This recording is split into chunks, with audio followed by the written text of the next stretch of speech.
हाँ, तो मैंने स्पिंडल की गति की बात कर रही थी कि स्पिंडल की गति को मापा कैसे जाता है।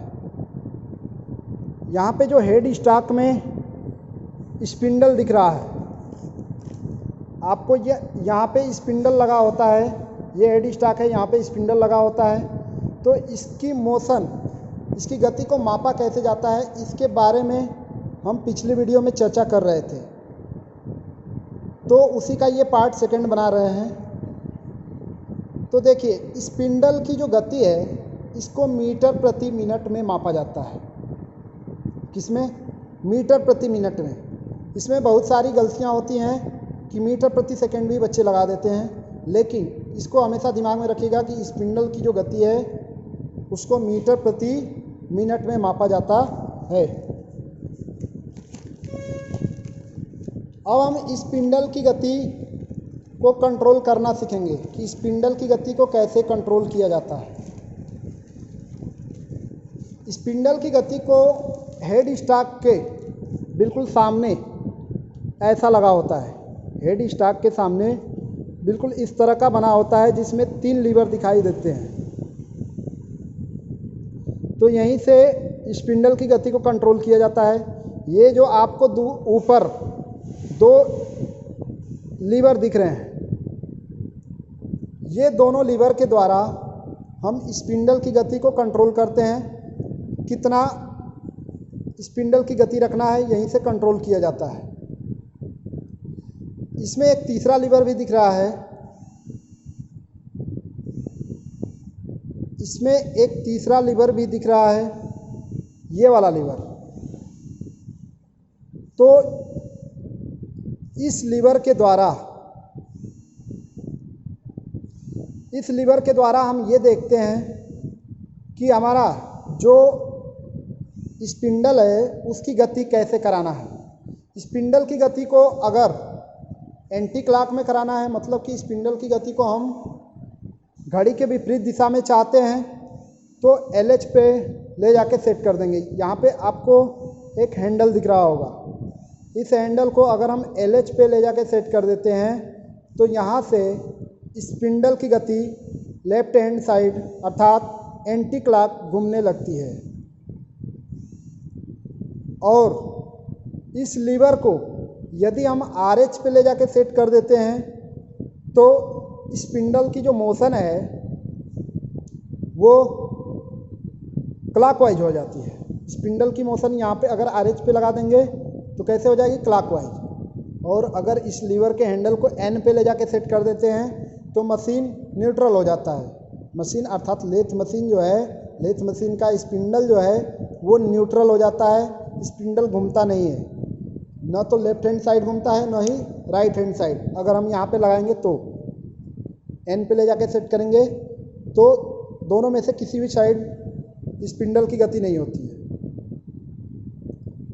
अब देखिए, हमने बता रहा था कि ये दोनों लीवर के द्वारा कैसे, इन दोनों लीवर के द्वारा कैसे स्पिंडल की गति को कंट्रोल किया जाता है, ये बहुत लोगों को जानकारी नहीं होता है। तो इसके बारे में हम बता रहे हैं कि स्पिंडल की गति कैसे कंट्रोल करते हैं। देखिए, यहाँ पे आपको एक टेबल दिख रहा होगा, यहाँ पे लिखा है लीवर पोजीशन और ऊपर ABCD दिख रहा है, तथा ये बाएं साइड में E और F दिख रहा है।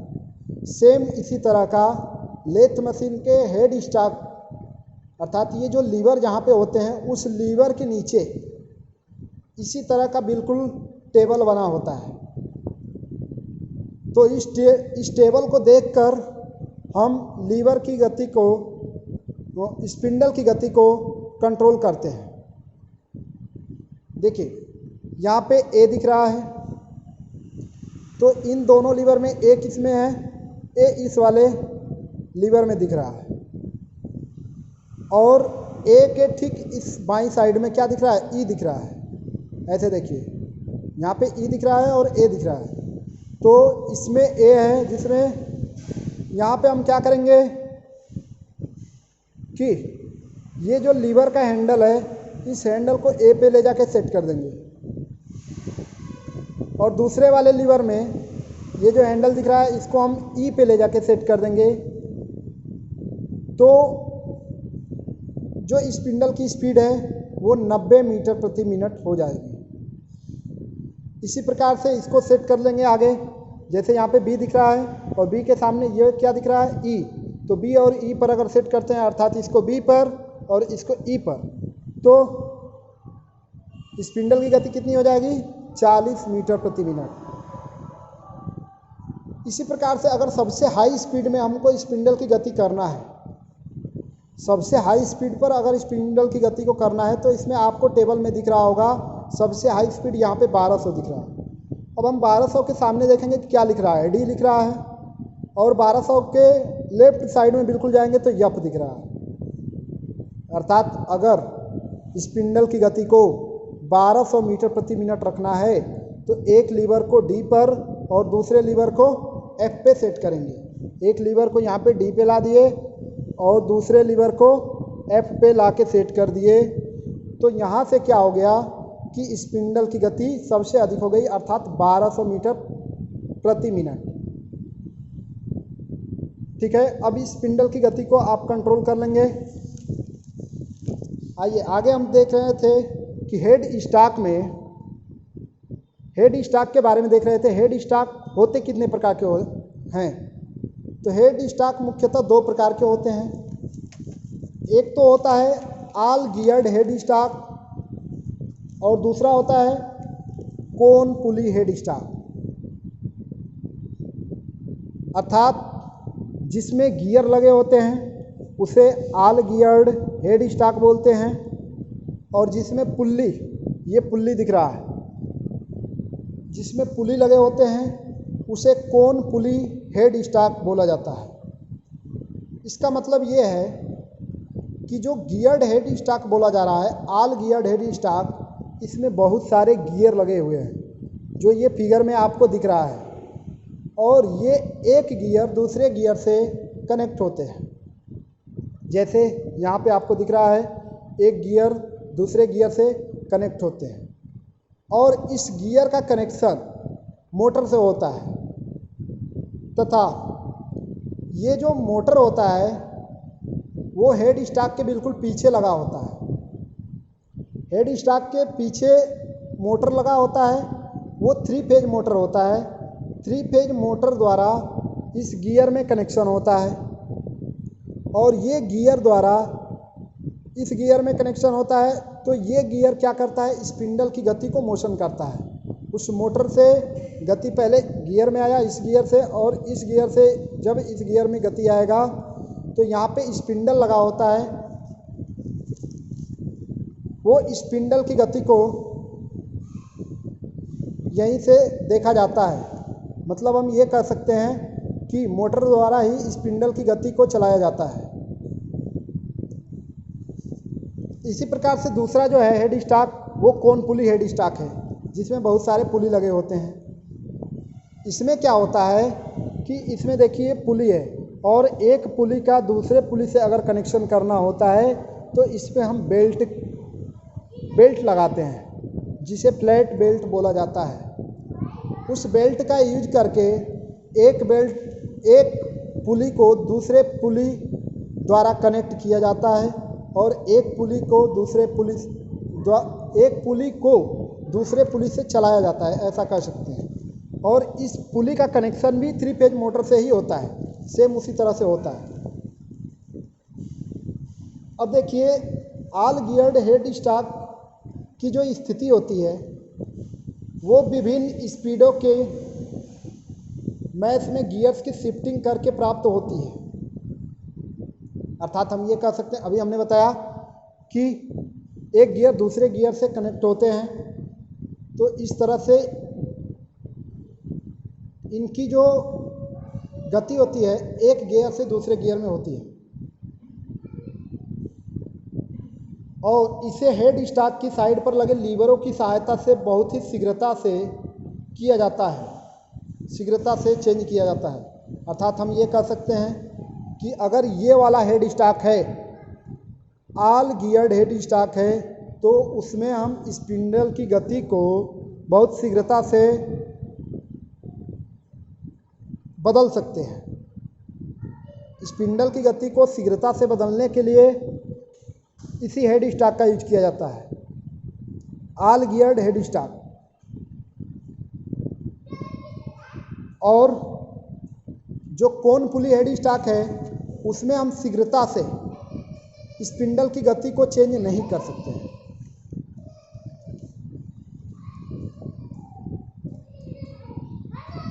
तो कोन पुली हेड स्टॉक के बारे में थोड़ा सा आपको बताते हैं कि कोन पुली हेड स्टॉक होता क्या है।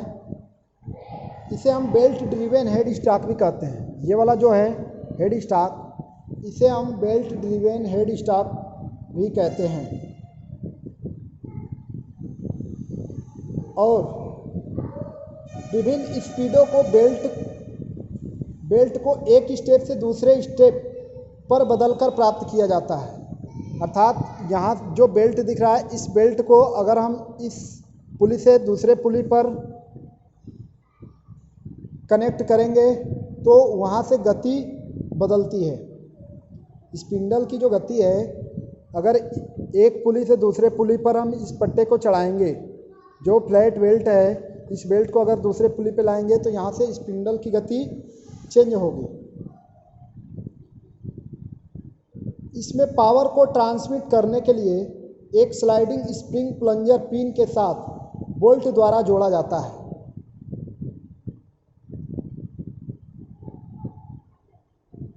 एक लीवर को जब दबाया जाता है, उसमें एक लीवर लगा होता है।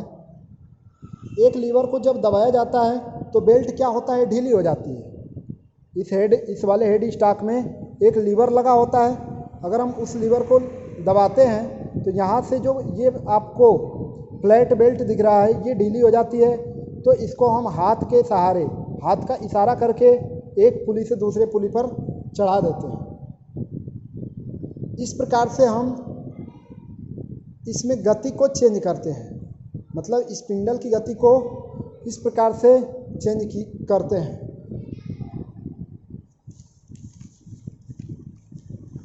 अब हमने हेड स्टॉक के बारे में पढ़ लिया, आइए देखते हैं बेड के बारे में। बेड क्या होता है? लेथ मशीन में जो बेड होती है वो क्या होती है? तो इसे कास्ट आयरन से बनाया जाता है। इसे कास्ट आयरन से बनाया जाता है, जिस पर लेथ के वर्किंग पार्ट्स आश्रित होते हैं। यह मशीन की फाउंडेशन है। हम ये कह सकते हैं कि यह मशीन की बेस है, मतलब यह मशीन की फाउंडेशन है। अन्य सभी पार्ट्स इस पर बैठते हैं। अर्थात बेड पर बहुत सारे पार्ट्स स्थित होते हैं, जैसे कैरेज जिसको बोला जाता है कैरेज, टेल स्टॉक। और कैरेज में भी बहुत सारे पार्ट्स होते हैं। कैरेज में कौन कौन से पार्ट होते हैं? तो कैरेज में आपको पता होगा saddle, cross slide, compound slide, tool post, cutting tool, tell stock इत्यादि। ये सब क्या होते हैं? बेड के ऊपर रहते हैं। ये आपको लेथ मशीन में एक बेड दिख रहा है, इसी को हम बेड बोलते हैं। देखिए, इसके ऊपर ये पूरा कैरेज का भार और टेल स्टॉक का भी भार होता है। और ये जो बेड होता है वो कास्ट आयरन का ही क्यों बनाया जाता है? तो कास्ट आयरन में कुछ ऐसे गुण होते हैं जिनके कारण इसे कास्ट आयरन का बनाया जाता है। तो कास्ट आयरन में वो गुण क्या होते हैं? कास्ट आयरन में कंप्रेसिव स्ट्रेंथ होती है।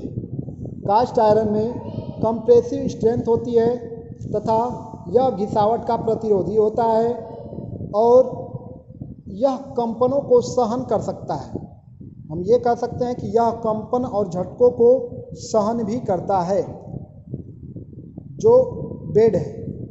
तो इसलिए इस बेड को कास्ट आयरन का बनाया जाता है। और वो जो कास्ट आयरन होता है वो किसका बना होता है? तो निकिल और क्रोमियम को मिलाकर बनाया जाता है ये कास्ट आयरन। जो बेड है इस बेड को निकिल और क्रोमियम का मिक्सचर करके बनाया जाता है।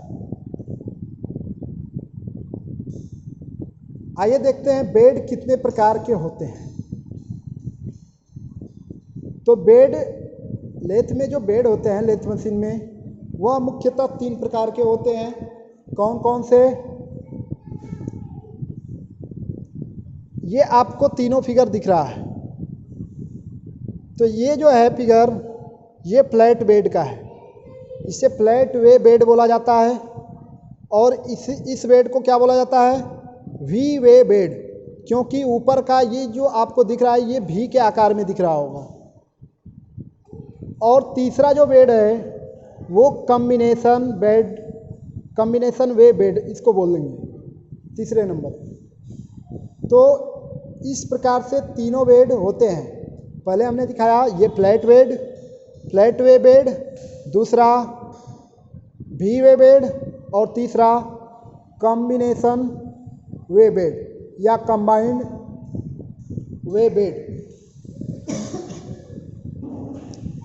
ये तीनों बेड होते हैं।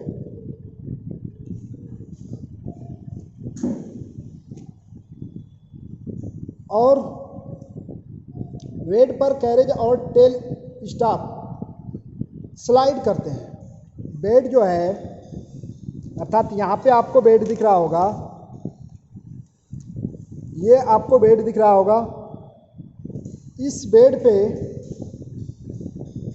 कैरेज और टेल स्टॉक स्लाइड करते हैं। इसलिए इन्हें अवश्य ही साफ कर देना चाहिए, क्योंकि बेड पर टेल स्टॉक और कैरेज स्लाइड करता है, इसलिए इसे अवश्य ही साफ कर दें। नहीं तो हमारा जो कैरेज है या टेल स्टॉक है वो बेड पर आसानी से नहीं चल पाएगा। तो जब भी हम काम करेंगे उसको साफ कर देंगे,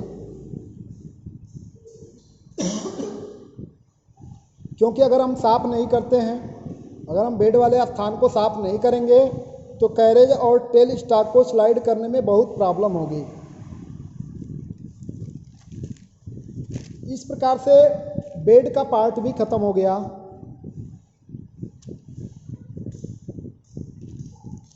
आगे हम चर्चा करेंगे टेल स्टॉक के बारे में। तो टेल स्टॉक आपको ये फिगर में दिख रहा होगा, ये वाला ये टेल स्टॉक दिख रहा है। इस टेल स्टॉक में बहुत सारे पार्ट्स होते हैं, जैसे ये देखिए टेल स्टॉक में हैंड व्हील लगा होता है। सबसे पहले तो ये जान लेते हैं कि ये टेल स्टॉक कहाँ पे होता है। तो लेथ मशीन के राइट साइड में बेड पर, जो अभी हमने बेड के बारे में बताया, उस बेड पर इस नट के द्वारा क्लैंप किया जाता है, फिक्स किया जाता है। और इसका कार्य क्या होता है टेल स्टॉक का? तो यह लंबे जाव को पकड़ने में सहायता करता है। इस टेल स्टॉक का यूज अगर बहुत लंबा जाव है तो इसे पकड़ने के लिए इसका प्रयोग किया जाता है। और इस टेल स्टॉक में एक हैंड व्हील लगा होता है। अगर हम इस हैंड व्हील को घुमाते हैं तो यहाँ पे आपको सेंटर दिख रहा है, ये है सेंटर। और इसके ऊपर ये जो बैरल दिख रहा है इसको हम स्लीव बोलते हैं, स्लीव, बैरल या स्लीव भी बोलते हैं। तो यहाँ से अगर हम इस हैंडल को घुमाएंगे तो ये जो स्लीव है ये मोशन करता है, ये आगे पीछे की तरफ मोशन करता है।